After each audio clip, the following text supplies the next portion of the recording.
Hello everyone, greetings, my name is Luke Elijah. Thank you very much for watching this video. I'm here in mid-levels in Hong Kong and my enchantingly beautiful guest with me is Raven Tao, whom I've known for many years. I've known Raven ever since she was a model and television host, as well as a radio DJ. She's a huge famous personality both here in Singapore as well as in Hong Kong and other parts of Asia, right? She's very well known. If you turn on television, chances are you see her face somewhere, or flip through a magazine, or you see ads of her for everything from oil relay to everything. Your face is selling everything. Awesome, right? Inescapable. Inescapable, exactly. Raven, I'm very proud and honored to have you as my guest today. Oh, thank right? you. And Raven has always been one of the most artistic and intriguing people that you can find. Right? She's very interested in the Victorian era, everything that's mystical and enchanting, and she always brings a very antique, vintage romanticism to her dressing and to her lifestyle, right? And now she's a corset designer. You've got your own corset brand now. Tell us the name of your corset brand. The corset brand name is Pearls and Arsenic. What a wonderful name, right? It's like intoxicating, pearls and arsenic. Yeah, right? It's supposed to be very feminine. It's also supposed to be a little bit dangerous. I like that, yeah. Because people, when you think about corsets, you think about sexiness, provocativeness, and burlesque, There's a strength to it, there's a sort of danger, there's a type of fierceness to it that I want to be able to imply. And portray. And the women who are wearing these corsets, they all have that element of fierceness and strength and powerful femininity within them. Corsetries, and wearing corsets. Now, corsets has become really popular in the mainstream now. People have the impression that, corsets is like a lingerie and it should only be hidden. And what's the point? It's so beautiful, it works of art, the amount of detail, the boning, the structure, the construction. It takes hours and even days to make a corset, right? So it should be shown outside. So now, innerwear is becoming outerwear. Underwear is becoming outerwear, right? And so I think with the influx of designers making corset-inspired clothing and fashion, is actually re-educating people to understand that the corset can be worn outside on its own, or like what you're wearing now. You're pairing this beautiful kimono, right, with your one of your designs. Yeah, right? I love kimonos. Yeah, people always think corsets must be so uncomfortable, it's so restrictive, but it's not true. In fact, it gives you very good posture, forces you. Yeah, it gives you good posture. Yes. I know some people who have had pretty bad posture problems and been recommended to wear corsets to improve their backs and improve their posture. Right, it really so it's not just aesthetic, it's also medical, it's functional and practical. Alright, so so people think, can she breathe in this? Is this normal? But I guess we'll find out in a couple minutes. Right, you should on your face and turn blue. Alright, well, could you tell us some of the inspiration in your designs, behind some of your more prolific designs? What's your thought process? What inspires you to come up with your corset designs? Well, I find it really interesting, Luke, that you mentioned that outerwear is now something that has a little bit more of a fine line, right? Yes. So innerwear is outerwear. You can see people like Alexander McQueen and Galliano, Dolce & Gabbana does a lot of bustier corseted kind of things, Totally. And also Tom Ford. Other people really incorporate their corsetry and boning that they have for a really long time into haute couture, and anything runway and catwalk. But ever since I've been into corsets, which is since I was a teenager, I've always sort of thought of it as outerwear because it is so beautiful. And I think in most of my own designs, I do like to make them an option. You can wear them underneath, or you can wear them for the bedroom, or you can wear them out as tops and pair them with something like a little bolero jacket, or even a shirt on top. Sometimes I wear cropped lace tops, or some kind of looser top. Yeah, or just place a shawl, over. It's just very, very versatile, right? Wearing as lingerie, wearing in the bedroom as like costume, or like a foreplay, or you can wear it as outerwear to an event, right? Where and depends on what your bottom is like. Say jeans becomes casual, you have to say a pleated silk skirt that like what you're wearing becomes evening. So it really is that versatile.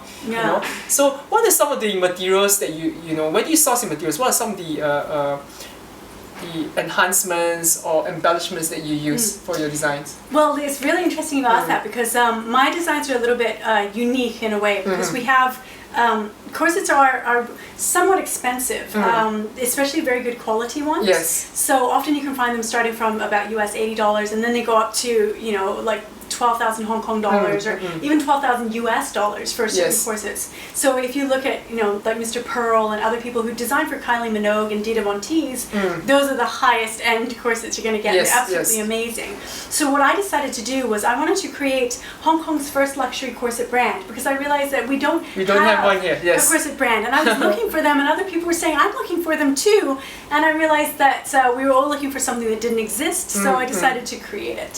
So in doing so, I said I wanted to create something that was accessible by people of normal range, that aren't going to buy a $12,000 corset for just daily wear. Just for event or So I wanted to create a brand that could be really beautiful, have lace embellishments, are still made with satin or cotton, and then they also sometimes have crystals. So you can see this one has a crystal. Yeah, the Swarovski crystal is very nice. And I love to have that kind of embellishment, because I find that with a lot of other corset brands that are custom made by corset couturiers, they are extremely expensive because of the workmanship and because of the time involved. And the prices are really, really high. So it's inaccessible for the majority of people, and they can't enjoy the beauty and the artistry. So with corsets, you have to learn a little bit about them. You need to know what size you are, you need to know your measurements, and you need to know what you prefer. So some people prefer underbusts. I personally prefer overbusts, because I like the smoothness of the lines, and I like that I'm quite curvy, as you can tell. So for me, that means that I don't need to wear a bra with my corset. So I can just pop on my corset, and because they get seasoned, so it's like a leather shoe. As you wear it a little bit more, it starts to become softer and mold to your body.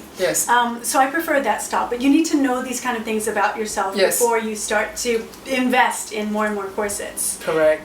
But once you have the idea of what corset you like, then you can decide on the styles that you like, and so I want to provide quite a range of styles that are available for people to choose from. I guess also people have the conception that if I have tinier or smaller breasts, or smaller bust, I shouldn't be wearing corsets, but that's not true as well. Right? It's funny. It really does push up smaller chested people. I have a couple of friends that at the shop that I stock my corsets at, and whenever I have a new batch of corsets, I go in and we all try all the corsets on for fun. And so most of them have mentioned this problem, but then they try on the corsets. You just lace it a little bit tighter at the top, and you can decide whether to have your chest forward sort of and outward and everything. Attractive or like super busty.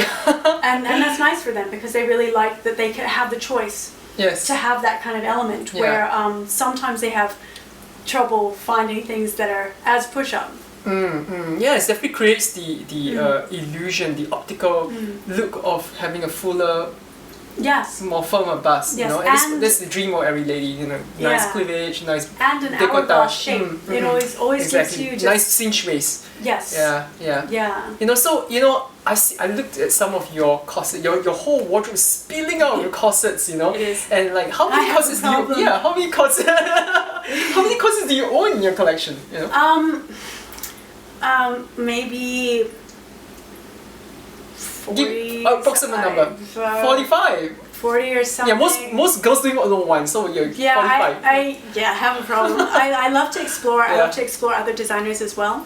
And so I have in coming out with my own brand, I needed to research. So I have corsets that I bought from many years ago that are more bustier type corsets. So they have some stretchy material, but I started to do some tight lacing. So eventually my waist will hopefully be getting down to about 23 inches. Right now it's nowhere near that, so don't worry. This is not that. This is not anywhere close. It's about 26 or 28 or something right now. But by wearing a corset daily, I find that my waist just inevitably goes down. I don't wear it tightly at all. I never wear it tightly, because I believe a corset should never be painful. Like a shoe, if it's painful, it's too tight, it's probably not the right fit, and you need to choose a more gentle approach. So I only ever wear it snug. But I find when I wear it snug, if I wear it for most of the day, I just feel full faster, and I end up eating just not as indulging as often. And well, no, I indulge all I like, but I just don't. I just seem to lose weight. Okay. Because I guess maybe my stomach can't pop outwards. Yes. So I guess so. You feel like I say, you feel full faster. So you feel like okay, you reach your capacity, and you eat slightly lesser than you normally. I'm still eating whatever I like. Yes. But I'm finding that I don't have to think about stopping so you obviously won't wear a corset, eat a full buffet, you know. I can still eat a meal, but it's just a meal, but not as much as. I can't pig out. Yeah, you can't pig out. I can totally pig out. Yeah. Alright. I mean, like the collection is beautiful. I mean, obviously. Oh, thank you. Over the years, you know, since a teenager, really intrigued by it, and just keep adding to it. Now that you own brand doing it, you know. Could you actually, you know what? Without further ado, let's look at some of your designs.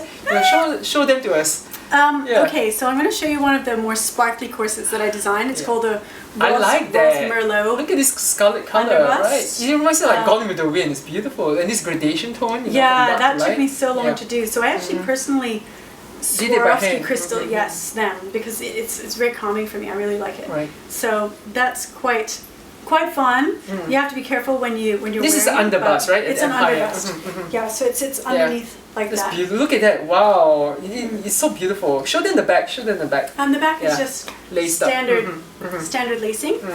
I actually have some tutorial videos on lacing because I have a little channel that's just about corsets. No, do you? Yeah, from my corset brand. Just because you got to give us the address, and I'll embed it in my video so people can find it. You know. So it's just about how to do up corsets, how to lace corsets, things that I experienced with corsets and food and what to expect. This is a very simple underbust that has just it was a trial. That's why I haven't sold it. I'm sorry I don't have more corsets right now, but they're most of them are on loan to Asia's Next Top Model. Wow! So you can watch it on television. You see, you're everywhere. You know, that's awesome. So my work is everywhere. So they should be using. I think they have 5 or 6 of my corsets. Right. So this is a bridal overbust. So it's designed to be like this and give you a plunge. Yes, in this Dutch setting, like bridal material. Yeah. So, but you can wear it. You can see it's lower than the one that I'm wearing. Yes. It plunges down, so you can wear it with your thing. The thing that I think a lot of people need to know about wearing bridal corsets is that corsets take about 3 to 6 weeks to curve to your body. So if you want to get a really good reduction, you should be wearing your corset for at least half an hour every day before you go into your wedding dress. Otherwise, on the day that you wear your corset, you're going to become uncomfortable after about 4 to 6 hours. That's a very good tip. It's very educational. So remember, those who are watching now, I feel so bad when women have said, "Oh, I wore my corset on my wedding day, but it was horribly uncomfortable," and I felt so bad, because you will start to feel unwell. You'll start to feel a little bit hot, a little bit sick, like nauseous, and just generally uncomfortable, and that's because you're not used to wearing it. Yes. So this, I'm not sure if you can see, is a mesh overbust. It's a prototype, something that I'm working on, because I really want to create a mesh collection that has lace on the top of it for wearing in Asia, and I want to have my brand specialized in a lot of those corsets, because I would wear these under my clothes in the daytime. Yes, I was just about to say, you can wear this over a white shirt, and the white will peek through the mesh, you know, and with the contrast, the black and white, it's very classic. I love the black and white contrast, So if I'm training in the daytime, I would wear a corset like this, or a bridal overbust, whatever, but I'd wear something like this, or something like this in the daytime. But this one with the mesh, I find really an exciting concept. It is. It's very provocative and intriguing. You know, makes you can wear it for whatever purposes you like. But I would use it just for my daily training. So if I'm wearing a corset every day, the mesh allows my skin to breathe in Asia, and it's much more comfortable than wearing a full heavy corset, which can get a little bit hot, especially if you're wearing it for more than 6 or 8 hours, or you're running around around town. I also find mesh corsets a little bit more flexible. Yeah, stretching. Yeah, yes, it so, allows you to these move, are right? these are flexible too, but those I find more even so. more so. Yes, I know it definitely helps. You know, your many years of being a model and a TV presenter has honed your interest in the fashion industry and understanding fabrication, costume history, you know, and also your time as a painter and artist. It's all coming together to form this brand, you know. And it's just to see you take flight, and now that you know your corsets are even being loaned to Asia's next top model. Yeah, I think before you know you'll be on the cover of Vogue, right? Right. Thank you. Well, it's only a matter of time, you know. So, well, I'm the only one doing it, exactly. so. Exactly. I think it's a valuable thing to be bringing to the market because if you like them, then great. If you don't like them, then that's okay too. You can be educated to like them, right? It's like you never know whether you like something till you try. Well, right? I think I wanted to make it available for people who do like the things that I like. And I think for me that was very important because I know that everyone will have different interests. Some people are obsessed with hiking, some people are obsessed with horses, and some people will be interested in corsets but they don't know where to find them, they don't know where to buy them, or they can't access them here. So I found that myself, and I thought I would like to make sure that other people have access to them. Have access. Speaking of access, right, where can the audience go to buy your corsets or to try one out? Where can you go? Okay, so if you want to try my corsets, right now we're based in Hong Kong, and so far it's just Hong Kong because I'm based here. Yes. And so they're at a store called Sally Coco, which is an intimate lifestyle store. So they sell a range of different products. It's not exclusively a fashion store. So they have more intimate lifestyle products as well, but it's the type of place that you would expect. If you thought of where you could buy corsets, you would probably think of them. Yes. that is a type of place that you would be able to it's the logical have choice for Hong Kong, right? When you think about it. Because there often corsets aren't really very understood here as well. Yeah. So I think that's where it's more of a Western thing, right? But I think it's about education. Yeah. People start but it's so to get funny used to because I find it really weird, Luke, that a lot of people will take Fancol and other slimming pills and powders and weird things like that. When you could just wear a corset and not have to bother, and you just lose weight anyways. That's a good point, actually. And you can take it off anytime. It's not internally ingested into your body, which is harmful, right? Yeah, and it just kind of works because if you're, I mean, it's just the logic, right? If your waist is slightly smaller, you will more hourglass. Weight. Yes. Right. Yeah, and you naturally look more hourglass already, and you keep just like what you say, practicing. Yeah. Right. You will just mold your body. Your body will conform, and it's like a kind of understands that it has to be molded to this shape, right? Yes, it's a training. It's like yoga. Yeah, the muscles on the side of your body will mold into the shape, and as you train more and more, just more regularly. It's not harder. It's like yoga. You can't go to yoga and immediately touch your toes and do a handstand. Exactly. It's a little bit consistently every day for a long period. Exactly. Will give you the results. Well, how you'll get the results. Your anatomy will just conform to that new shape. All right. So I'm pretty excited about getting down to 23. That's my goal, and by that time I should be quite fit because I was quite unwell a little bit earlier this year, but now I'm getting much better. Right. So glad to hear that. We definitely we need you to continue to design more beautiful corsets for us, And I think 23 inches is more around the Asian size anyway, so that should be quite. That's my goal for next year. I think that 2016 I should be about 23 inches. Alright, when that happens, you will shoot again. I mean, you have modeled for my lens, right? I've shot you a few times. Yeah. And even when I was a stylist, right, we worked together as well. So when you reach your ideal of the 23, we shoot together. 23 inches. So before then, I'm going to be continuing to sell my corsets on my website online. So anybody in the world can access them. Yes. So what's the website address? It's pearlsandarsenic.com. I'll be placing the links below this video, so feel free to click on it. Right, Raven, could you tell us what are some of the upcoming projects or future collections that we can look forward to? So when I created some pretty extreme corsets in my first collection, including a Tina underbust that had metal studs and glitter all down the front. And those were very, very popular actually. They got featured on magazine covers and a lot of things like that. So I stocked them in Sally Coco and they were immediately bought up. So I think I will create a couple more extreme creations and stock them at the store again so that people can go see them, try them on, and then take them away in person. I think I'll also be using a lot more mesh and lace because I really like those two together. And of course I'll be crystalling lots more corsets in the future because I think it's such a beautiful element and it's so attractive, and corsets are such a dazzling, eye-catching and feminine thing. And so is magic and sparkles and that kind of breathtaking beauty. I want my corsets to sparkle like stars and the women who wear them to be those stars. Yes, I mean, speaking to you, you can see your eyes light up when you talk about you're obviously passionate about it, and and this is slightly obsessed. It's your life. It's the air you breathe. Corsets. It is a passion of mine. Yes, I love corsets. I love the Victorian era. Yeah. When I first started writing my blog, it was exclusively, Luke, Victorian and Georgian era. And then I suddenly found out that some people I knew were reading it, and I got really panicked. And I decided that I needed to make it more relevant. Yes. Well, just more relevant because it was really like about Rococo and all kinds of bizarre stuff, like the artists of the Georgian era and why I prefer Arturo Ricci over Vittorio Reggianini kind of thing. It's like, oh my god, this is so boring. So I was writing about really boring stuff, and then I said, okay, I'm going to make it more applicable. So I started to write about more corsetry, chocolate, pin-up, and my adventures in modeling, media, and acting. Well, definitely that you will have a fast following because there are a lot of people who have interest also like you in all these various forms and time eras, but maybe not exactly to yours, but components of that. You gotta be pretty eccentric and a total geek. I read a lot,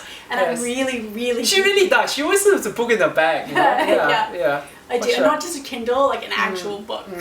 So a Renaissance woman. Yeah. Right? I guess so. Right, knows lots of things.